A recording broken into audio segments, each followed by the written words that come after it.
राहुरी आढोडे येथे 35 वर्षीय तरुणाची विहिरीत उडी घेऊन आत्महत्या. यावल प्रतिनिधी फिरोज तडवी.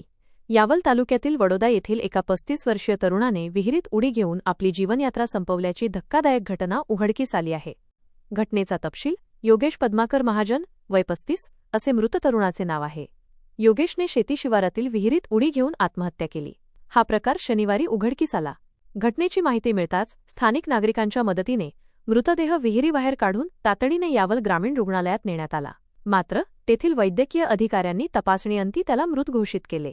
पोलीस कार्यवाही: या प्रकरणी पद्माकर रामदास महाजन यांनी यावल पोलीस स्टेशनला दिलेल्या फिर्यादीवरून अकस्मात मृत्यूची नोंद करण्यात आली आहे. योगेशने हे टोकाचे पाऊल का उचलले याचे नेमके कारण अद्याप समजू शकलेले नाही. पुढील तपास यावल पोलीस निरीक्षक रंगनाथ धारबळे यांच्या मार्गदर्शनाखाली पोलीस हवालदार वसीम तडवी करीत आहेत.